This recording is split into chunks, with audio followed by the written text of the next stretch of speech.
Geometric progression. अभी हमने क्या पढ़ा था? Arithmetic progression. अरिथमेटिक प्रोग्रेशन और ज्योमेट्रिक प्रोग्रेशन में ऐसे करके समझो कि हाँ भाई, हम दोनों टर्म को जब वहाँ पर माइनस करते थे तो हमारा क्या निकलता था? डी निकलता था। ठीक, हमने क्या करा था? अरिथमेटिक प्रोग्रेशन में दोनों टर्म को माइनस करा था, फर्स्ट टर्म और सेकेंड टर्म को हमने माइनस करा, तो वहाँ पर हमारा क्या आया था? कॉमन डिफरेंस आया था। अब इधर पर ज्योमेट्रिक मीन में आ गए तो हमने क्या करा? दोनों टर्म को डिवाइड कर दिया। हमने क्या करा? दो टर्म को, फर्स्ट टर्म को और सेकंड टर्म में को हमने क्या करा? डिवाइड कर दिया। सेकंड टर्म को हमने फर्स्ट वाले टर्म से डिवाइड करा, तो वो हमारा अब क्या कहलाएगा? Common ratio. वहाँ पर हमारा क्या था? अरिथमेटिक प्रोग्रेशन जब हमारा चालू हुआ था तो हमने क्या करा था? फर्स्ट टर्म को और सेकंड टर्म को हम माइनस कर रहे थे, या पूरी सीरीज़ में जितना भी डिफरेंस था वो हमारा कॉमन था। सिमिलरली अब हम इधर पर जब डिवाइड करेंगे टर्म को, मतलब second divide by first term, तो हमारे पास क्या आएगा? कॉमन रेशियो आएगा। तो हर जगह ये जो कॉमन रेशियो है वो हर जगह क्या रहेगा? कॉमन रेशियो का मतलब क्या है कि पूरी सीरीज में हमारा क्या चलेगा? एक ही रेशियो चलेगा, हर जगह एक जैसा आएगा। इतना आया समझ में? अब जैसे वहाँ पर आपकी सीरीज रहती थी, इधर पर भी आपकी क्या है? एक सीरीज फॉर्म हैगी, A1 A2 A3 AN तक। ये वाली आपकी सीरीज AN तक आपकी हैगी। इस वाले टर्म का मतलब क्या हो गया? ये हमारी एक कोई सी भी सीरीज दे रखी है, ये हमारी क्या है? ज्योमेट्रिक टर्म की कोई भी सीरीज हैगी। If each term is non zero, इसमें कोई भी हमारी ज़ीरो के टर्म नहीं आएंगे। क्यों? क्योंकि पूरे वाले टर्म को अगर हम ऐसे ज़ीरो लेंगे कहीं पर भी तो हमारी वो सीरीज इनफाइनाइट में चली जाएगी। तो जितने भी टर्म आएंगे वहाँ पर क्या आएंगे? आपके के नॉन ज़ीरो टर्म आएंगे। And AK+1 over AK is equals to R, where R is the constant value. Ratio जो आएगा आपका वो कैसा आएगा? कांस्टेंट आएगा। ठीक, for K is always greater than and equals to 1। The constant ratio is called the common ratio. The constant ratio is called the common ratio. अब हम एग्जाम्पल से समझते हैं। जैसे हमारे पास कोई सा भी एग्जाम्पल है, 2 4 6 8, ठीक, डॉट डॉट डॉट, ये एग्जाम्पल है। अगर हम 4 को डिवाइड करेंगे 2 से तब भी हमारे पास 2 आएगा। ठीक, डिवाइड करेंगे, ठीक, तो हमने क्या करा? इधर पर 2 से डिवाइड, 4 को डिवाइड करा 2 से, पर लेकिन जब हम 6 को डिवाइड करेंगे 4 से तो ये वाला टर्म हमारा इक्वल इसके नहीं आएगा, ये वाला टर्म इसके इक्वल नहीं आएगा। ठीक है, तो हमारा कब आना चाहिए? जब हमारा रेशियो जो है वो हमेशा कैसा रहे? सेम रहे। रेशियो का जो टर्म है वो हमारा कैसा रहे? सेम रहे। पर लेकिन हाँ, इधर पर देखो, चेक करो, इधर पर भी कितना डिफरेंस है? 2 का। इधर पर भी कितना डिफरेंस है? 2 का। यहाँ पर भी कितना डिफरेंस है? 2 का। तो ये वाली सीरीज काय की है? This series is in, this series are in AP। ये वाली काय की है? अरिथमेटिक प्रोग्रेशन की सीरीज हैगी। क्यों? क्योंकि इसमें कॉमन डिफरेंस निकल रहा है, ना ही कि कॉमन रेशियो निकल रहा है आपका। ठीक, अब हमारे पास नेक्स्ट एग्जाम्पल है 3 6 12 24 डॉट डॉट डॉट। ठीक है, अभी हमने इसका nth टर्म नहीं लिया है, ना ही कि कोई भी टर्म हमने कंसिडर करा है। तो अभी हमारा क्या है कि सिर्फ सीरीज दे रखी है हमें, तो अभी हमें क्या करना है? चेक करना है कि ये AP में है, ये GP में। क्यों? क्योंकि स्टार्टिंग हम तभी कर पाएंगे जब हमें ये पता होगा कि सीरीज हमारी काय में है। अब ये वाला, इसका हमने चेक करा, तो ये वाला टर्म 6 से divide by 3, 2 12 divide by 6, 2 24 divide by 12, 2। The ratio of each term is equal. The ratio of each term is equal. Then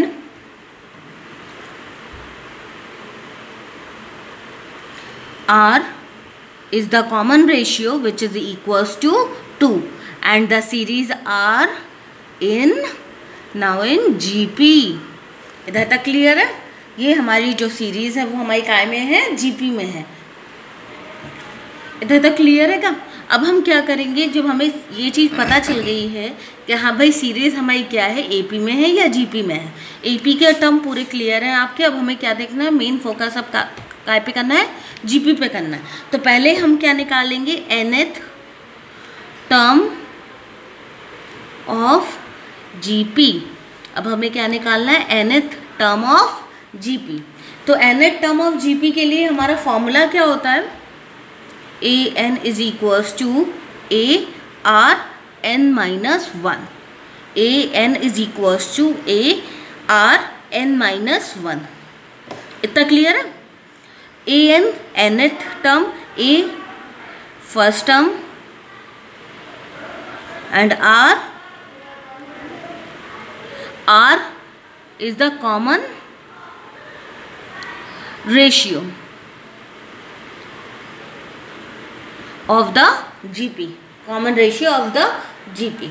अब हम इस वाले एग्जाम्पल से थोड़ा सा समझते हैं, ठीक है। अब इधर पर हमारी पहले वाले टर्म क्या था, अब हम इस वाले टर्म की, मान लीजिए हमने क्या कह दिया कि भाई इसकी हमें टर्म बाय टर्म थोड़ा सा डिस्क्राइब करके बताते हैं हमारा फॉर्मूला कैसे लगा।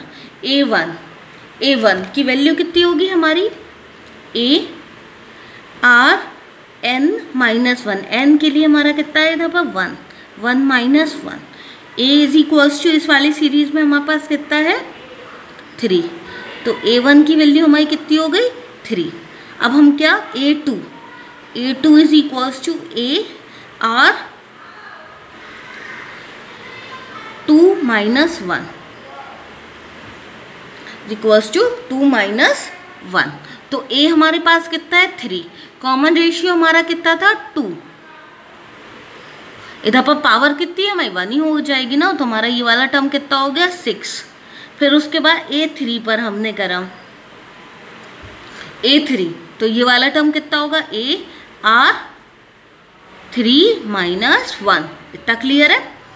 3 इंटू r की वैल्यू कितनी है 2 पावर 2, तो ये कितना हो गया 3 इंटू 4 इज इक्वल्स टू 12। आते जा रहे हैं टर्म, देखिए एक टर्म हमें पता है, r की वैल्यू पता, उससे हमने क्या करा, अभी तक 3 टर्म निकाल लिया। आप इधर पर चेक कर सकते हैं कि पहला टर्म हमारा कितना आया 3 आया, दूसरा टर्म हमारा कितना आ गया 6 आ गया, तीसरा टर्म हमारा कितना आ गया, कितना टर्म है हमारा 12 है, तो हमारा 12 आ गया। अब हमने क्या करा भाई, हमने कहा इसके बाद वाला जो 5th टर्म है, ये हमारा कौन सा 1 2 3 4 तक हमें ऑलरेडी गिवन है। अब हमने क्या कहा, इसका 5th टर्म हमें कंसीडर करके बताओ, तो हमारा कितना होगा, ये a5 is equals to a r 5 के लिए कितना, तो ये वाला टर्म कितना हो जाएगा a r 4। a की वैल्यू हमारे पास कितनी थी 3 थी, r की वैल्यू कितनी है हमारे पास 2, पावर कितना हो गया 4, 3 इंटू 16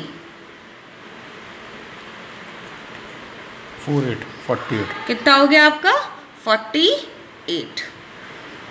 ठीक, तो इधर से हमने कितना टर्म निकाल लिया, 4 टर्म, हमने 5 टर्म इधर से निकाल लिए। अब हमने क्या कहा भाई, इसका nth टर्म आपका कितना हो जाएगा, ये वाला। अब मैंने कोई सा भी थोड़ा सा लार्जेस्ट टर्म अप्लाई करा,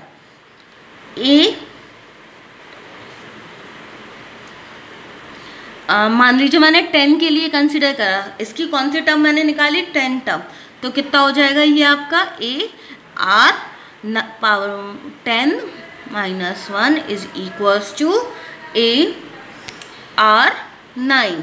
तो a की वैल्यू हमें पता है कि 3 इंटू 2 पावर 9। अब इधर से आपकी वैल्यू इवेल्युएट होके आ जाएगी।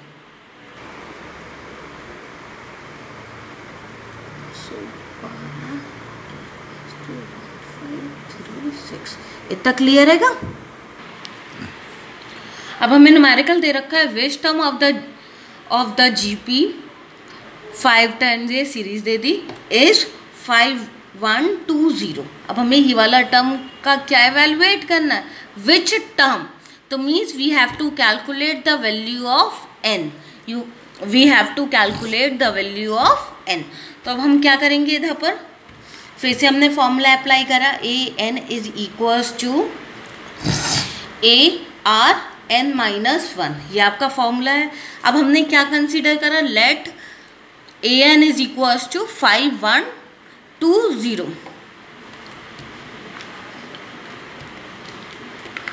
A N is equals to 5120। A की वैल्यू आपकी कितनी आ गई, इधर से इधर पर सीरीज में हमें कितनी दे रखी है 5। हमने इसको डिवाइड करा, आर इज इक्वल्स टू 10/5, तो कितना हो गया हमारे पास 2। फिर से हमने एक बार इसको क्रॉस चेक करने के लिए फिर हमने 20 डिवाइड बाय 10 कर दिया, तब भी कितना आ जाएगा आपका 2। It means r is equals to हमें क्या दे रखा है, 2 दे रखा है, इतना आ गया। अब हमें कौन सी वैल्यू निकालनी है, ये वाला जो n दे रखा है इसकी हमें क्या निकालनी है, वैल्यू निकालनी है। तो हमारा टर्म कितना हुआ 5120 इज इक्वल्स टू ए की वैल्यू कितनी है 5 हैगी, आर की वैल्यू 2, पावर n माइनस 1, ये हमें नहीं पता हैगा। तो हमने क्या करा, ये वाले टर्म को इस तरफ ले आए और ये वाले टर्म को 2n minus 1 is equals to 5120 divide by 5, 5120 divide by 5। तो जब हम इसको डिवाइड करेंगे तो हमारे पास कितना आ जाएगा, 5120 डिवाइड बाय 5 तो 1 5024, इतना हो गया 51, इसको हमने डिवाइड कर दिया तो हमारे पास कितना आ गया 1024। अब क्या हमें दे रखा 2n माइनस 1, अगर हम इसका बेस सेम कर देंगे, इस वाले टर्म को हम जब पावर में ले जाएंगे तो हमारा टर्म निकल आएगा। अब देखते हैं ज़रा, इसको 2 से डिवाइड करना चालू करते हैं। 1024 हमने इसको डिवाइड करा 2, तो कितना आ गया, पहले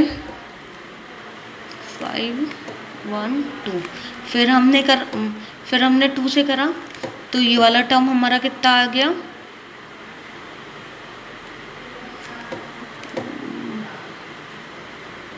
फिर हमने करा, फिर हमने करा, फिर हमने करा, फिर हमने करा इसको, तो कितना आ गया, फिर हमने करा, ठीक, 10 कितनी बार में ये ब्रेक हुआ, 10 टाइम्स में। तो हमारा ये 2n minus 1 is equals to 2 power 10, 2 power कितनी हो गई हमारे पास 10 हो गई। तो हमने ये यहाँ पर जब बेस सेम होता है तो हमने प्रॉपर्टी के अकॉर्डिंगली इसको क्या लिख दिया, n minus 1 is equals to 10, तो n इज इक्वल्स टू कितना आ गया हमारे पास 11। So the which is the 11th term is 5120। Okay, next numerical हम देखते हैं।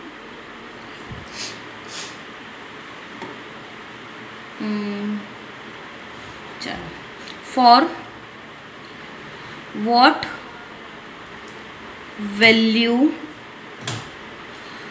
Values of x are the number, अब हमें नंबर्स क्या क्या दे रखे हैं, -2/7 x -7/2। ठीक, अब हमें इसमें एक चीज़ पता हैगी कि भाई कॉमन रेशियो जो है हमारा वो हर जगह कैसा रहता है, सेम रहता है। तो हमने क्या करा, this imply that x divide by 2/7 is equals to -7/2 divide by x, ये वाला टर्म हो जाएगा हमारा कॉमन रेशियो। कॉमन रेशियो हमारा इक्वल है, ये वाला टर्म कितना हो गया 7x/2 equals to -7/2 2x, -7/2x। Cross multiplication करा हमने, 14x² इज इक्वल्स टू -14। -14 से -14 cancel, x² is equals to 1। This imply that x is equals to ±1, which is your required value.